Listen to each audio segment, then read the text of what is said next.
तिलोत्तमा नगरपालिकाले सञ्चालनमा ल्याएको सुलभ फार्मेसीलाई औषधि उपलब्ध गराउन औषधि व्यवस्था विभागले बुटोलका 34वटा थोक औषधि विक्रेतालाई निर्देशन दिएको छ।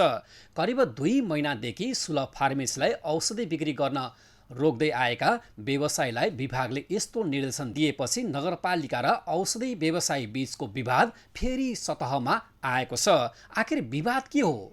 तिलोत्तमा नगरपालिकाले नागरिकलाई सहुलियत दरमा औषधि उपलब्ध गराउने उद्देश्यले मणिग्राममा सुलभ फार्मेसी सञ्चालनमा ल्याएको थियो। तर बुटोलका औषधि व्यवसायीहरूले भने उक्त फार्मेसीलाई औषधि बिक्री गर्न अस्वीकार गर्दै आएका थिए। व्यवसायीहरूको दाबी थियो सुलभ फार्मेसी औषधि व्यवस्था विभागमा दर्ता भएको छैन। यही दाबीका कारण करिब 2 महिनादेखि औषधि आपूर्तिमा समस्या आएको थियो। यसले एउटा महत्त्वपूर्ण प्रश्न जन्माएको छ। यदि फार्मेसीको कानुनी हैसियतबारे प्रश्न थियो भने विभागले औषधि उपलब्ध गराउन किन निर्देशन दियो र यदि फार्मेसीले आवश्यक प्रक्रिया पूरा गरेको छ भने व्यवसायीहरूले औषधि दिन किन रोके? यही विषय अहिले विवादको केन्द्रमा छ। औषधि व्यवसायी सङ्घका पूर्व अध्यक्ष एवं बुटोलका औषधिको थोक व्यापार गर्दै आएका बाबुराम भट्टराईले फेसबुकमा टिप्पणी गर्दै भनेका छन्, जुन सुलभ फार्मेसीको कुरा उठाइएको छ त्यो फार्मेसी नै दर्ता छैन। औषधि व्यवस्था विभागमा दर्ता नभएको पसलमा बिलिङ हुँदैन, उधारो दिन सकिँदैन।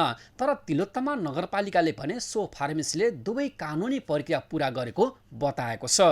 तिलोत्तमा नगरपालिकाले फार्मेसी सञ्चालनका लागि बुड्स मेडिको प्रणालीसँग 5 वर्षका लागि सम्झौता गरेको हो। सम्झौता अनुसार फार्मेसी रहेको भवनको वार्षिक 2,50,000 रुपियाँ भाडा नगरपालिकाले बेहोर्नेछ र त्यसको बदलामा सेवाग्राहीले औषधिको अधिकतम खुद्रा मूल्य अर्थात् एमआरपीमा कम्तीमा 25% छुट पाउनेछन्। नियमित औषधि सेवन गर्नुपर्ने दीर्घरोगी र विपन्न परिवारलाई लक्षित गरेर यो कार्यक्रम ल्याइएको नगरपालिकाको भनाइरहेको छ।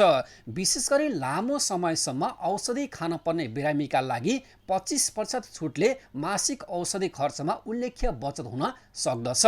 नगरपालिकाका अनुसार फार्मेसीमा स्वदेशी तथा विदेशी ब्रान्डका औषधि समेत उपलब्ध हुनेछन्। विवादको केन्द्रमा नगरपालिका वा व्यवसायी जो भए पनि यसको असर बिरामीलाई पर्नु हुँदैन, किनकि औषधि कुनै विलासिताको वस्तु होइन, बिरामीको आवश्यकता हो।